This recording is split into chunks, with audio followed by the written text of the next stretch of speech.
আসসালামু আলাইকুম সকলকে। আশা করি সবাই মহান আল্লাহ তাআলার অশেষ রহমতে ভালো আছো।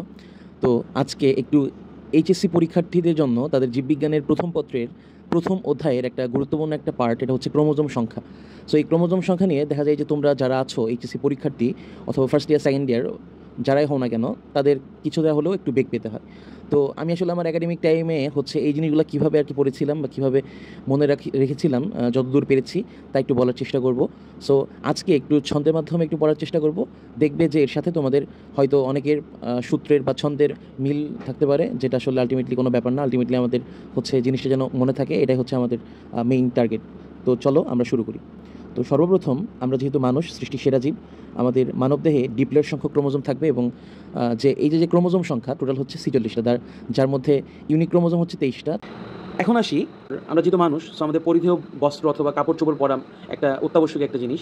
তো আমাদের এই কাপড় চোপড় আসলে তৈরি হয় কোত্থেকে? নিশ্চয়ই সুতা দিয়ে কাপড় তৈরি হয়। তো সুতার একটা প্রধান উৎস দেখা যায় কি? রেশম পোকা, যেটা বাংলাদেশে আসলে বহুল পরিমাণে ব্যবহৃত হচ্ছে। তাহলে মানুষের ক্রোমোজোম সংখ্যা যেহেতু 46, তাহলে হচ্ছে কি রেশম পোকারও ক্রোমোজোম সংখ্যা 46টা হবে।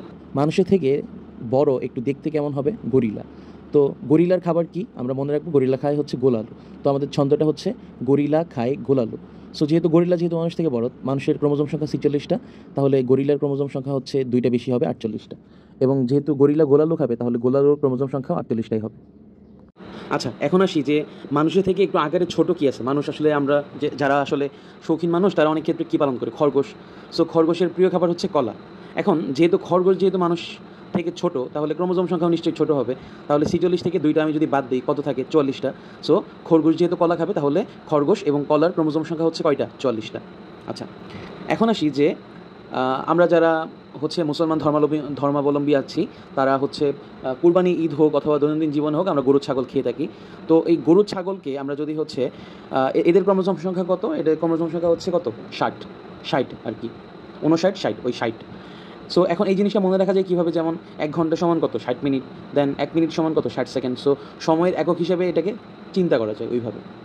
দেন আসি আমরা যেহেতু এশিয়া মহাদেশে থাকি, সো আমাদের প্রধান খাবার কি? ভাত আর কি। আমরা বলে না যে মাছে ভাতে বাঙালি, তো ভাত। সো এই ভাতটা হয় কোত্থেকে? ধান থেকে।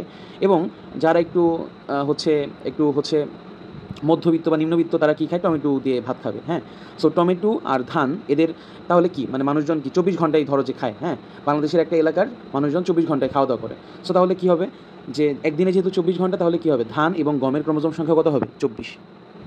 আচ্ছা, আর 24কে আমি যদি উল্টিয়ে দেই, এরপরে আসে কত? 42। সো 42 এই ক্রোমোজোম সংখ্যা হবে কিসের? গমের। কারণ ধান এবং গম এগুলো হচ্ছে শস্য জাতীয়। তাহলে ধানের ক্রোমোজোম সংখ্যাকে উল্টিয়ে দিলেই হচ্ছে কি? গম। দেন আসি গিনিপিগ। মানুষের ক্রোমোজোম সংখ্যা যেহেতু 46, তাহলে 46কে উল্টিয়ে দিলে কত হবে? 64। তো 64 ক্রোমোজোম সংখ্যা, এটা কিসের হবে? গিনিপিগের 64 হবে। আর স্পেশালি তোমরা এটা হচ্ছে জীববিজ্ঞানের প্রথম পত্র তো পড়লাই, জীববিজ্ঞানের দ্বিতীয় পত্রের প্রথম এবং দ্বিতীয় অধ্যায় পড়বা যে হাইড্রা একটা হচ্ছে জীবের নাম শুনবা।